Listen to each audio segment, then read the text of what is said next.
welcome to misec Lansing. Woohoo!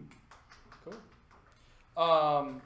For announcements, Converge, again, is going to be May 10th to the 12th. Early bird is still good till the end of the month. Yep. CSPs is still open. And I heard like last night, Gurkhan CFP. Yep, they're open. They're open as well. And then look for announcement about misec's Grand Rapids location opening up in the next month or so here, I would assume. So, other than that, I don't know of any other announcements. Anybody? Anything All right. exciting? Cool. All right, I guess with that, I'll hand it over to Bryan Murphy. Oh, thank you, sir.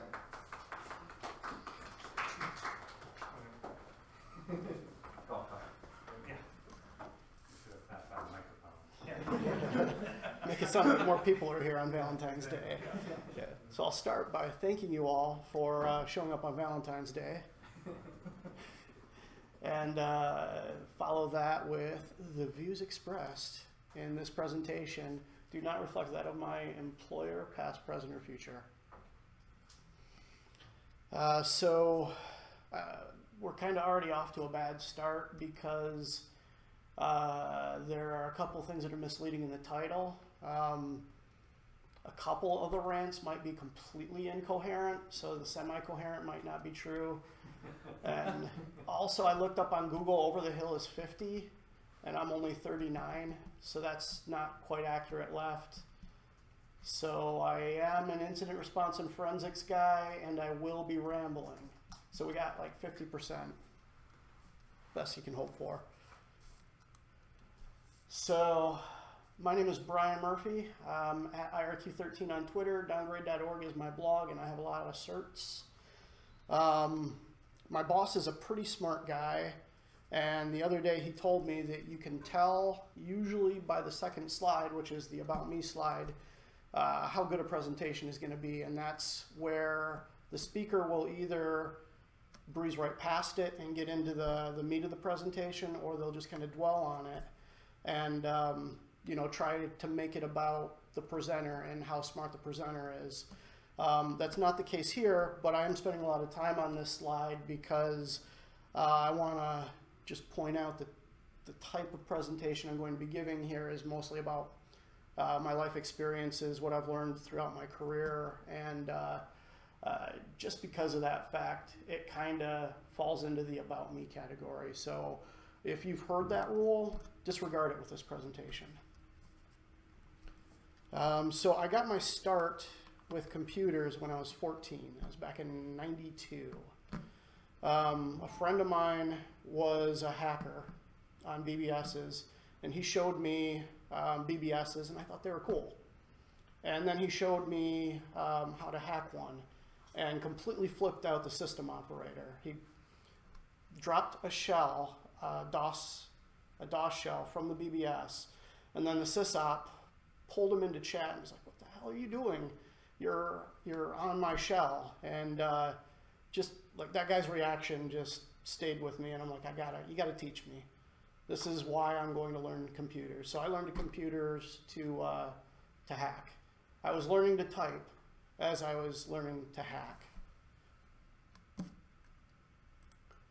So that gets me to basically where we came from, or where I came from, the evolution of the underground. BBSs, for those of you who don't know, bulletin board systems.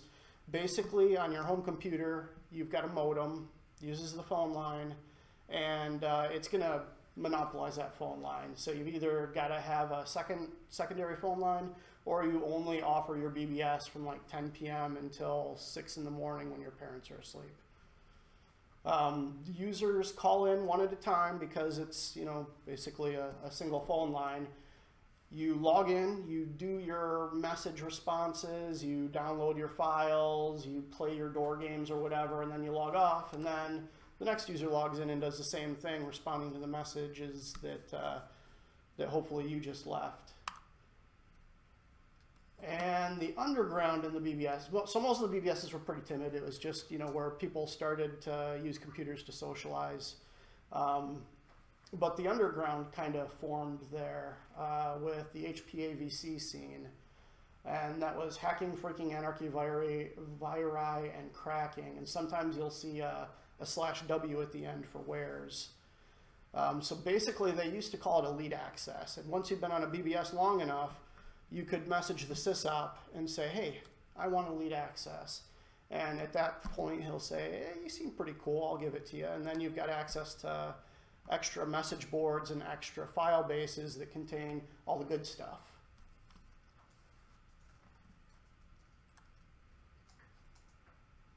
So this is me. Only not quite as beefy or cool. But that pretty much, yeah, that's my attitude. So the single-threaded nature of BBS has made it kind of hard to really reach out to people. You would dial into people only within your area code, unless you'd want to incur long-distance fees. So they came up with message nets. FidoNet, I think, was the very first. So what would happen is there'd be times when the BBS would become unavailable. It would go out and it would call other BBSs and download messages. And now you're communicating with people, not just on that BBS, but other BBSs that might be in other area codes. And that's when things got really cool, because some of the big underground message nets, there's a whole lot of art-related ones. ANSI art was really big. That's a wait for call screen done with ANSI art by a buddy of mine, actually, in CIA. He used to be my buddy. That was a long time ago.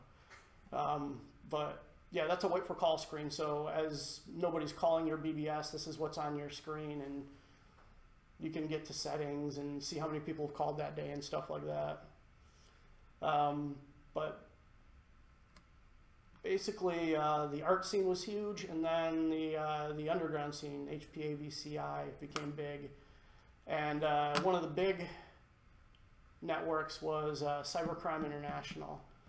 It was a really, really slick network. Lots of smart people who weren't afraid to share. And this is a fileid.diz for the application and information packet to add your BBS to a cybercrime node. And this was me back in 95 when I was BBSing heavily. Fun fact, in 95 scanners cost like $1,000. And there was one BBS, the guy who ran it, Evil Dude, Ed. You could send him pictures and pay him a little bit of money for what he assumed was the life on the bulb for the scanner. And then he'd scan the stuff, and you'd be like one of the few people at that time that actually had scanned images of yourself. It was pretty cool.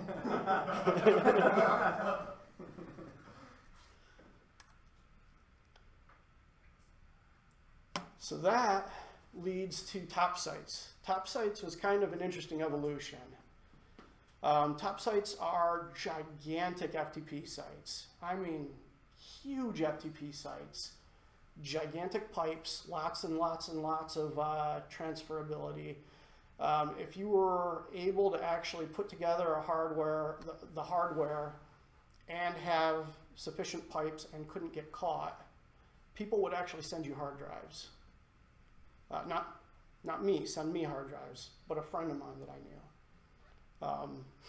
So the top sites were kind of elaborate. Each top site had its own dedicated IRC channel, usually on a lesser known IRC network, always encrypted. The FTP sites ran usually GLFTPD because it was really scriptable. As somebody would upload something, GLFTPD would reach out to an egg drop bot on the IRC channel and say, hey, there's this new file that's uploaded. And then the courier groups, who just all day long, they just, FXP is what they called it, but it was a FTP server to FTP server transfer, and they would race. So whoever had the biggest pipes from the source to your destination would win, and then they'd get download credits from that site. It was pretty crazy, but that was mostly just, wares. That's where the term 0-day initially came from, But 0 day was used for brand spanking new that day shareware wares, or not shareware, but freeware and shareware and, you know, trialware that had to be cracked and stuff like that. But the big packages like your Photoshops and stuff like that were still in the main wares bases. But 0 days were always like a treasure trove. This is also where I saw my first 0 day, my friend saw his first 0 day exploits being traded on these sites. Some of them actually had hacker groups that were able to stock bases on a daily basis with 0 days. And this was back before, you know, those were actually worth $100,000 each. It's kind of incredible to think back to the stuff that flowed through that site, what it would be worth, you know, today.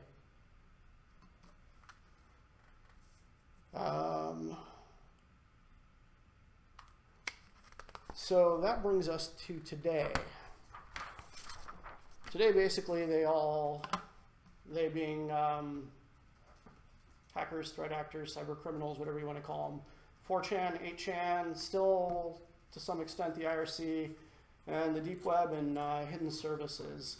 There's a lot of deep web and hidden service message forums. And it's fragmented. A lot of times things will start on 4chan or 8chan and then they'll move to an IRC channel. And this is an example of, you know, the sort of thing you'll see in a hidden services message forum now. So it's people trading dumps of, you know, full SSNs and things like that, selling credit cards, hackers who go out and are able to pop companies or servers and don't know how to monetize it, so they'll just sell it, and the people who really know how to make money off of it will, you know, snatch them right up, package them, or do what they need to do with it. And this is from the State of Cybercrime Report 2017 from SecureWorks. This is about what things will go for these days. You can get a DDoS attack for as low as $5 an hour, credit cards that are verified for 10 to 20, fulls for 10, and can send a million spam emails for $200. And man, kids have got it easy these days. You had to put all that stuff together back in the day, all by yourself, or have friends that could do it for you.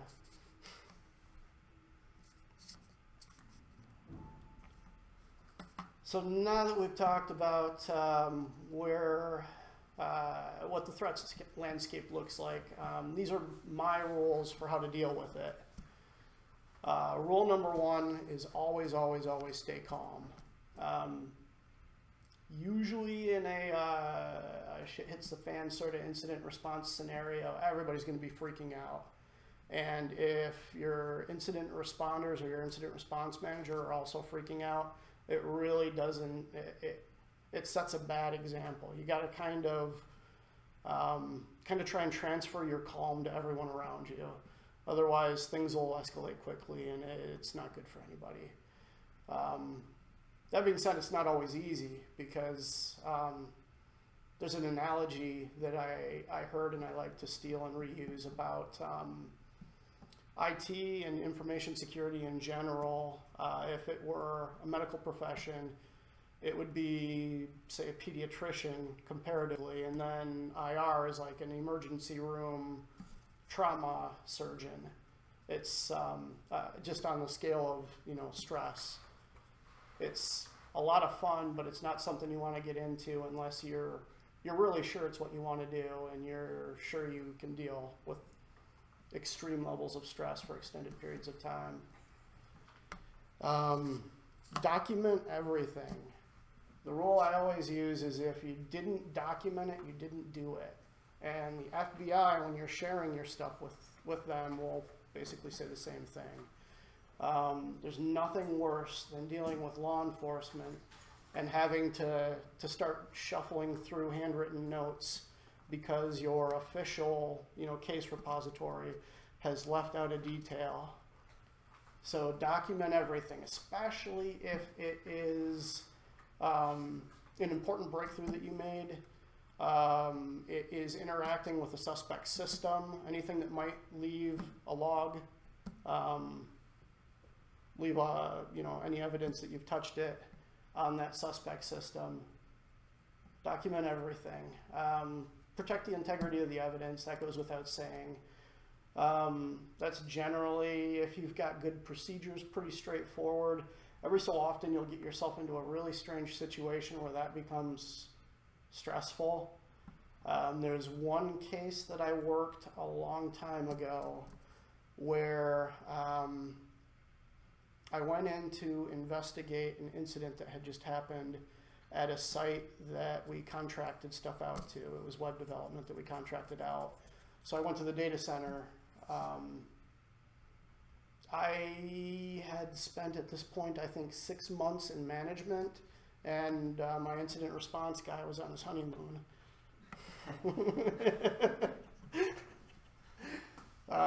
So I had to fly over there. I got really sick on the way out there. I lost my voice entirely, and then I spent my entire time in the data center trying to yell over fans.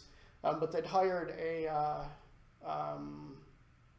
basically what turned out to be sort of a expert witness forensic guy who was just there to sort of observe how I operate and try and shoot holes in it if anything bad came of the investigation.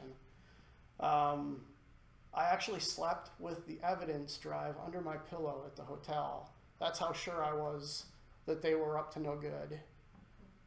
So protecting evidence, usually just follow your procedures, but sometimes you got to trust your gut and go above and beyond what you'd normally do.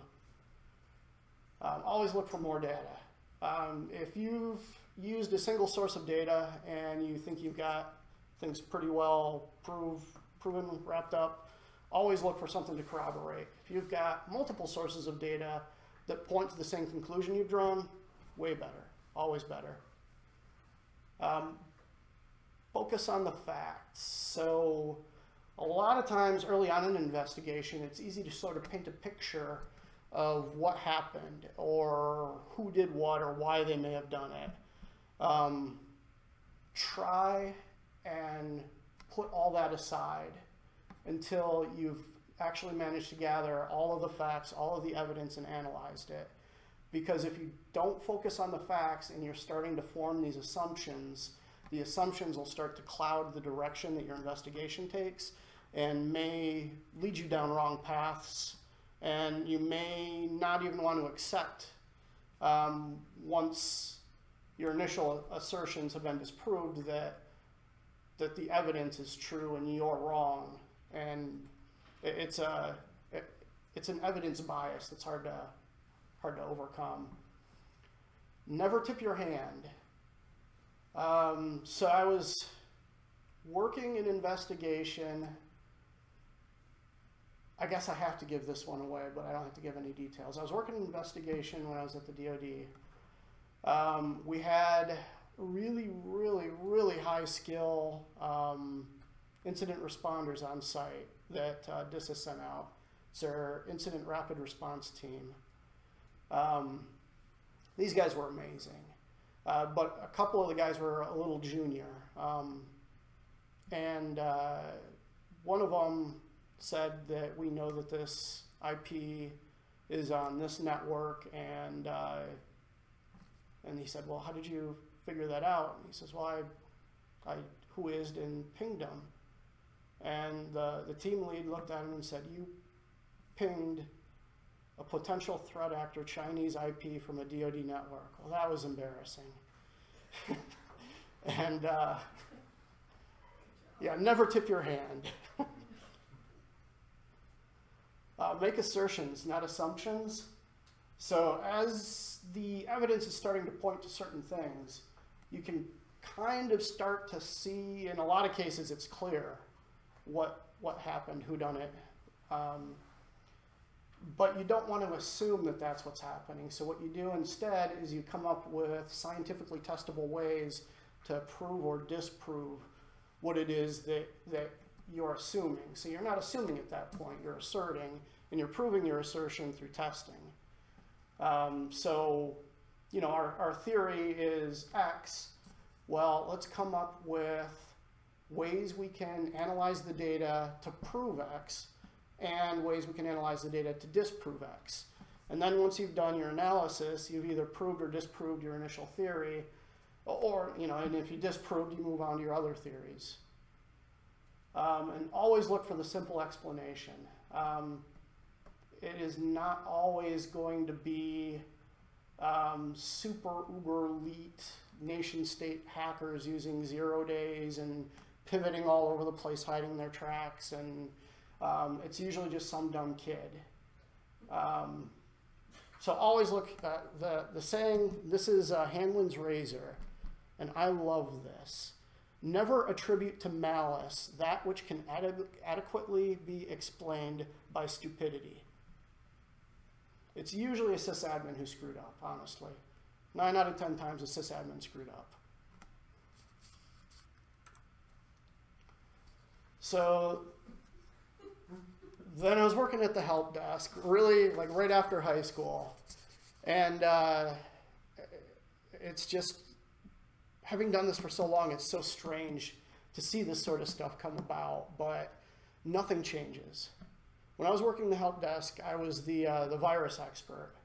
And the virus at the time was word macroviruses. You'll see here, this is actually a headline from CNN, November 1999. New Word 97 macrovirus discovered. That was actually the Melissa virus. So that is 99. Here we are, 2016. How just opening an MS Word doc can hijack every file in your system. That was Locky. So things don't change. So we gotta keep track of what's happened in the past, and we gotta learn from it. Because apparently we haven't. Because here we are, all these years later, same attack vector. And only now we've got, you know, PowerShell that is far more powerful than the VBScript used to be. Because this was usually, you know, straight up VBScript. This wasn't even in the days of .NET yet, I don't think. And this is, yeah, you can do a heck of a lot more with that. Yeah, things never change. And the answer to that, given that it's the Fallout guy, is actually war. Any Fallout players? Anybody Fallout? Really? Okay, thank you, thank you. Okay, I left this in because, just because. The other night, it was late, I was punchy, and maybe I'd had a couple drinks, and I put this slide in there. And I looked at my notes, and it says Bob Ross lol. So this is actually past Bryan trying to troll present Bryan on a presentation that he's going to give in front of people. And apparently I threw that in there too. Past Bryan is kind of a dick.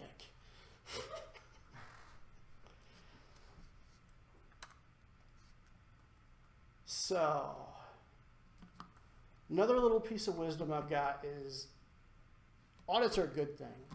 You can use audits to your advantage. That's not always the case depending on the culture of the company that you're in. But, I mean, if there's stuff that's broke and you've been trying to get it fixed for forever, make it a finding. Tell the auditor, spill your guts, give them the evidence, and then it'll be a finding on the report, and it has to get fixed.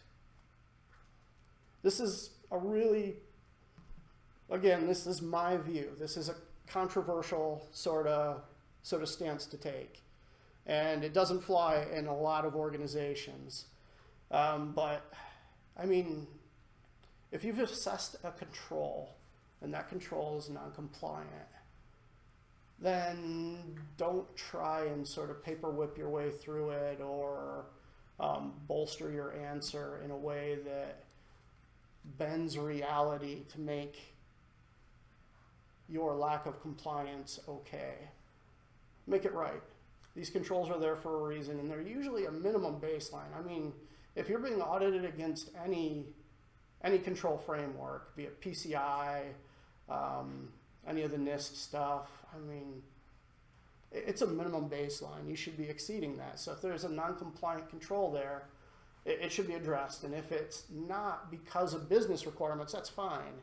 You just need to make note of that so that when it comes up, if God forbid you ever get popped in the area that that control is non-compliant, you've got it documented that you didn't try and paper whip your way through the control, and you maybe if the culture is good there, you've even got the business process owner who accepted that risk, signed out on it, and then you've got your get out of jail free card.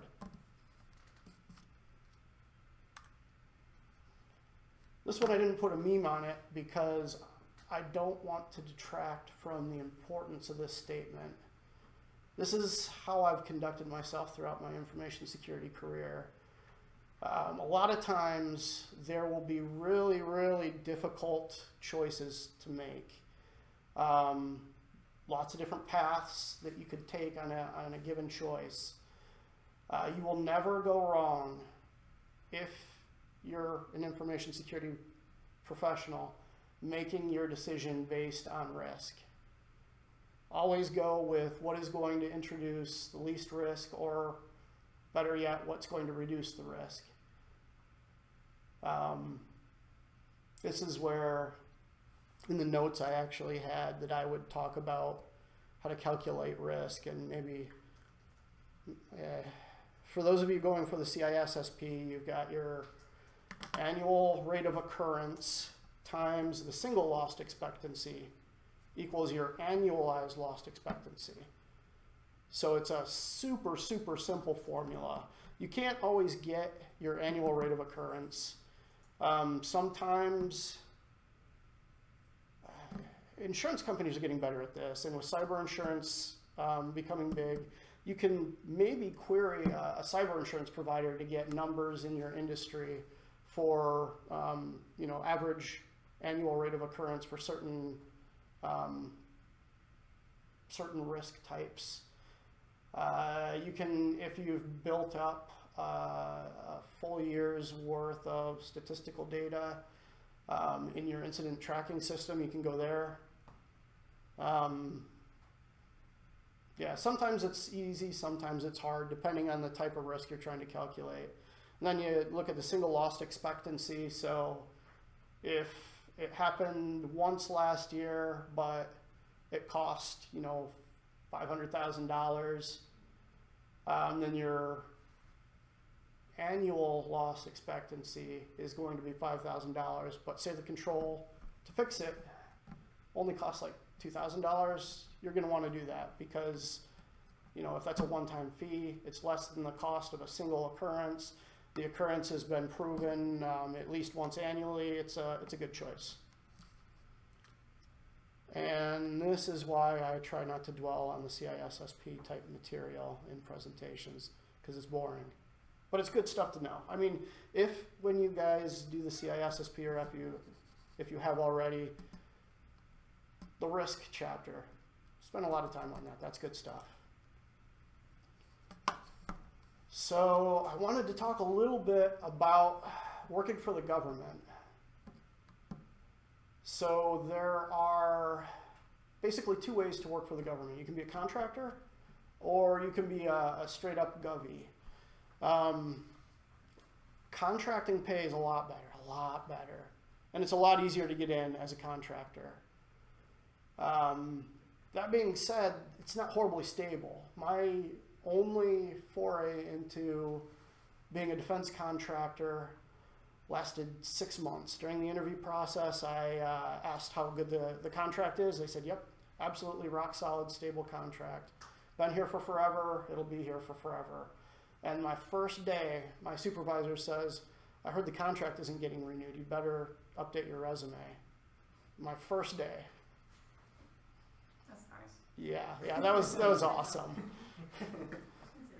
Luckily, most of us got scooped up into the insourcing and became government employees, so that was good. It's a lot of fun working for the government. You get great toys. They've usually, And if you're somebody who likes to go off on your own and figure out ways of doing things, then it might not be the place for you, but they've usually already thought of everything, and there's a process for everything. And you just got to know where to look to find it, and they're really well thought out. In the most cases, it's usually DISA and NSA working together to come up with these procedures, and really, they usually think of everything.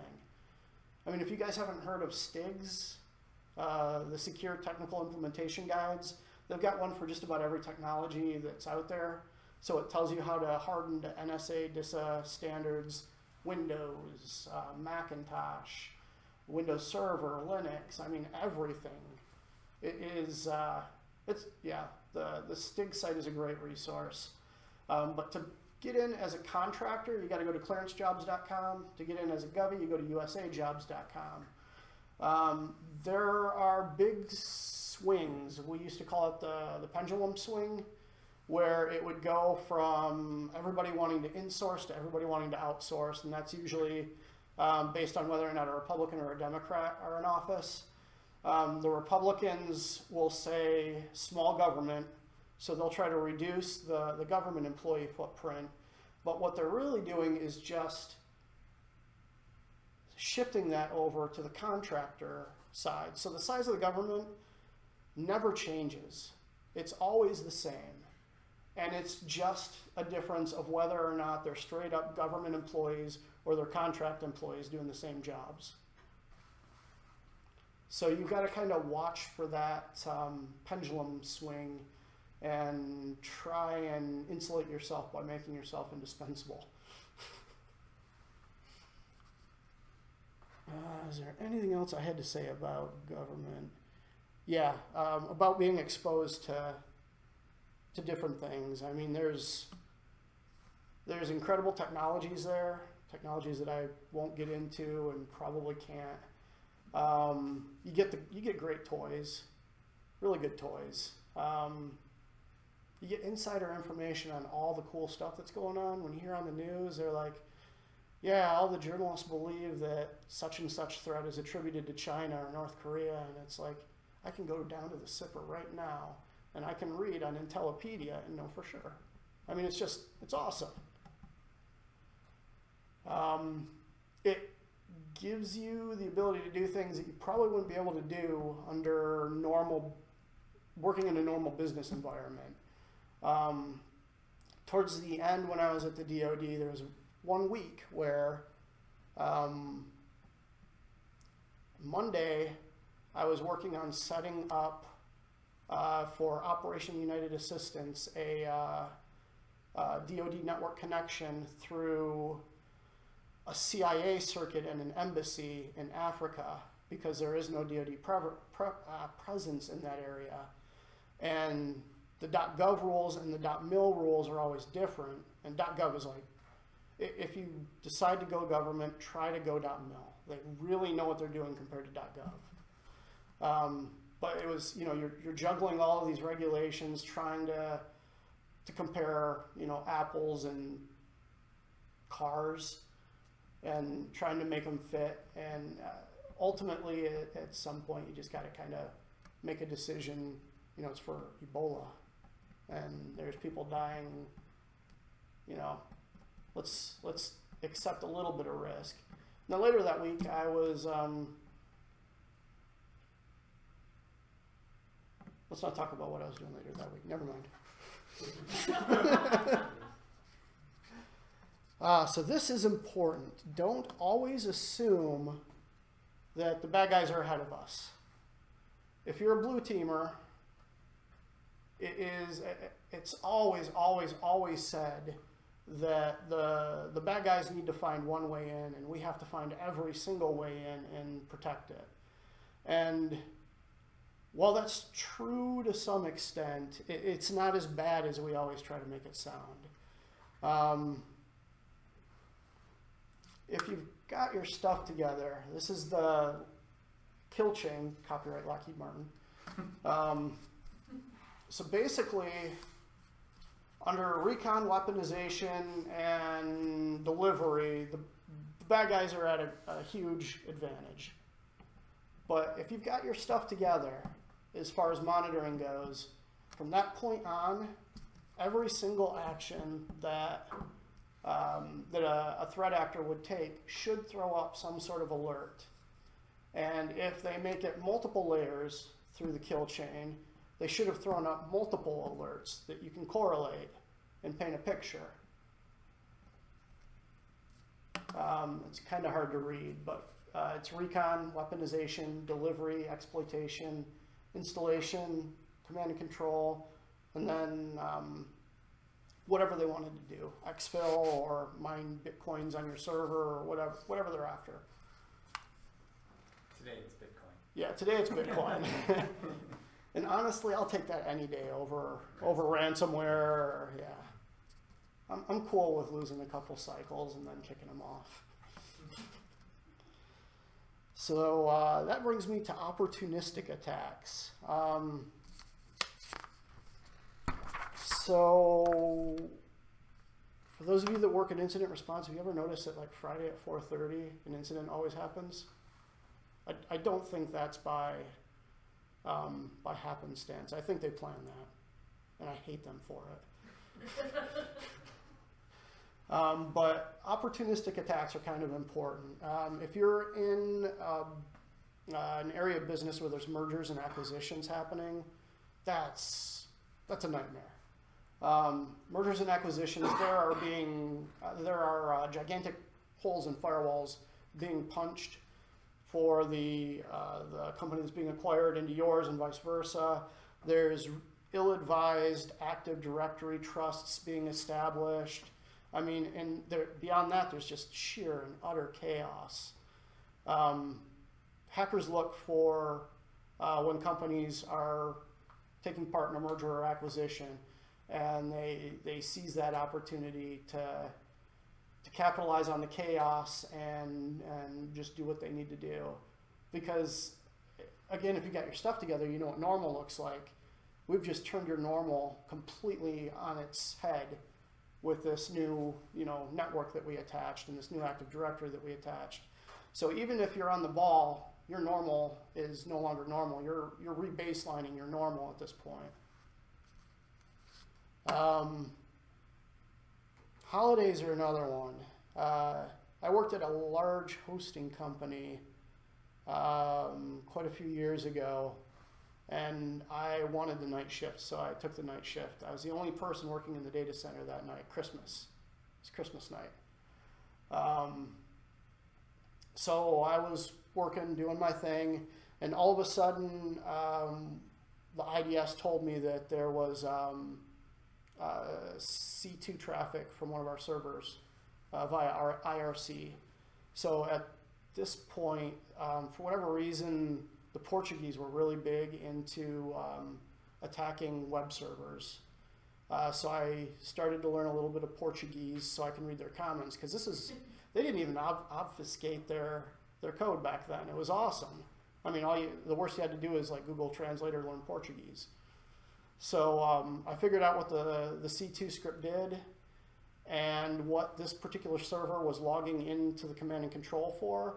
And I took the password that it used to connect to the IRC channel from the script and pulled up bitchx on my Linux box, getting ahead of myself, on my Linux box, and connected to the IRC server and pretended I was the infected node. And at that point, I was just waiting for commands to be sent to me to DDoS something.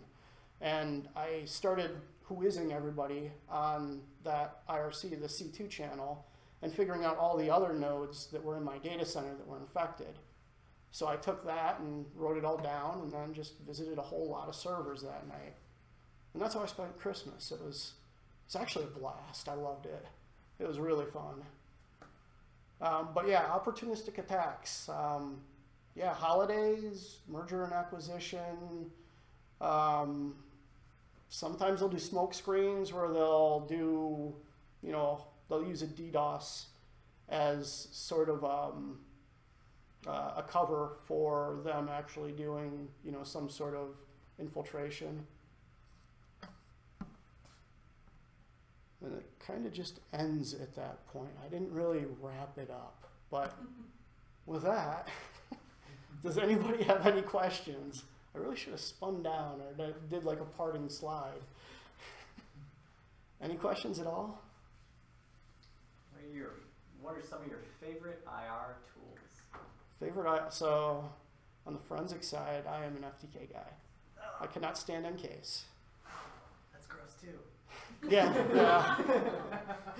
No, we've been finding that lately most of the stuff we try to use FTK for, it just won't work. It's like an exotic file system, whole disk encryption with some weird third-party thing.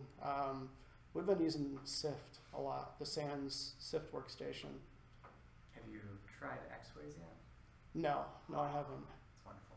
X-Ways. Oh, yeah. I will check it out. It's precision German engineering. Okay. Okay. Except he has a terrible UI. Oh. But that UI allows you to do everything. Yeah, other than that, yeah, we do a lot of custom scripts. We've got a first responder script that a very talented incident response engineer wrote. And that pretty much gathers all the volatile data from a host, and we rely on that heavily.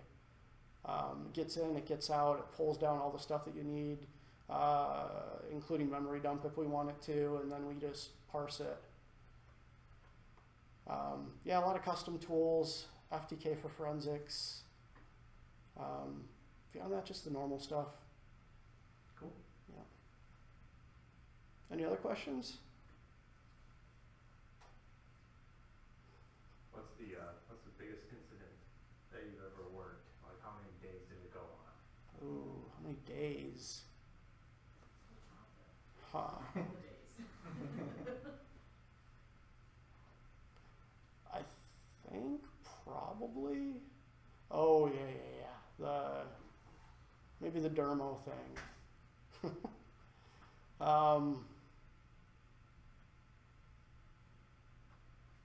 Yeah, there was a place I worked a while ago. There were some people exchanging inappropriate photos, and it got out of control. And yeah, lots of hard drives to import into forensic tools. Lots of maps of emails exchanged between whom and how they mushroomed, and that one took a long time. It was mostly waiting for stupid disk images to import into FTK, honestly. So about X-Ways. Nah, beyond that, maybe there was one having to do with, there's ones that just kind of, they never really end, but they never really are completely ongoing. There's one where I had to analyze a whole lot of Oracle transaction logs, and while I was on site, I didn't have a script for this particular operating system to do the volatile data gathering, so I had to write it right there on the spot. That was also the one where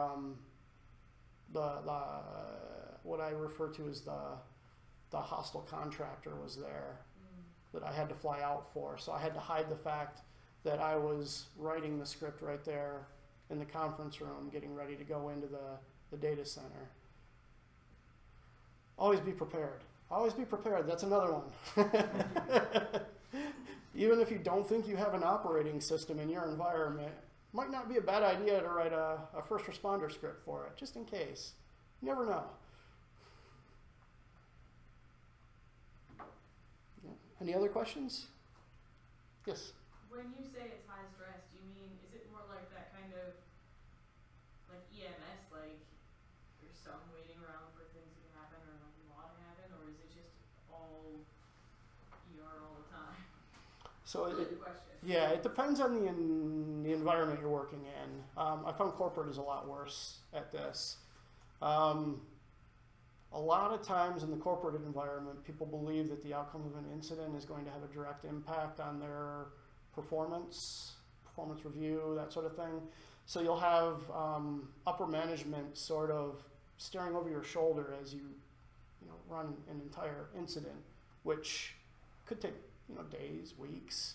It's not something that you're going to be able to just like, CSI Cyber TV and, oh, I figured it out. They'd like it to be that way, but it doesn't go down like that.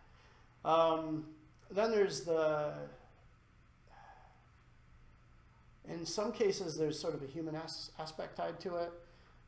When you're protecting people's data and you're afraid that data might be compromised, you start to relate with the people. You start to feel for those people and put yourself in their shoes, like, what if this were my data?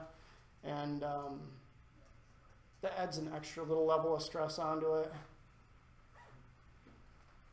So stream people are just catching up with the question Okay. of this talk. So we had a question of what is an example of an exotic file system that FTK had issues with? Exotic file system. So there was that one that had the full disk encryption from the third party that I've never even heard of.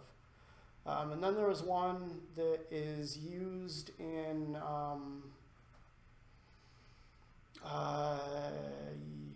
what's the best way to put this? HPUX. Oh yeah, HPUX. So HPUX is, from a forensic perspective, not really well documented or explored. Yeah, we had to do some crazy stuff with that. Also, We're talking about the same. yeah.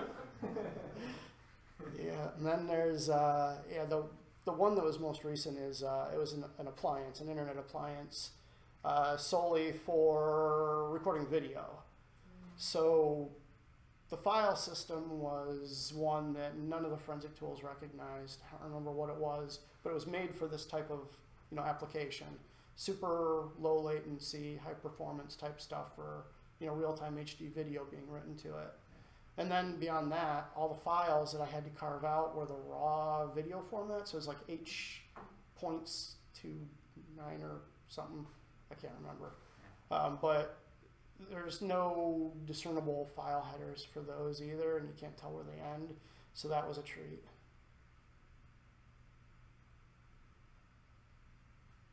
Any others? Then I guess following up on that, like, how did you deal with it during that IR situation? Lots of research. In some cases, you're not always going to find forensic resources for some of the stuff. So you actually have to go to, if you're lucky, RFCs. If you're not lucky, academic research papers, white papers that were hopefully written by the file system author. You have to go to places that you wished you wouldn't have to go to. I mean, it's always best if somebody has done this before. Not just because it makes your job a lot easier because they're blazing the trail, but because if you get something wrong in your interpretation of how this all works, then, and you can't adequately defend it, if it's something that goes to court, you're going to have a bad time. Yeah, it's especially in cases where things go to court. If it's a technique or something that you developed, if you don't throw it out on the internet and ask for feedback on it, I mean, A, you're contributing to the forensic community, and you're making it so the next person that has to deal with this doesn't have to go through what you went through, and B, you're hopefully getting some sort of validation that what you did was right, or if not, this is what you did wrong, and make it better.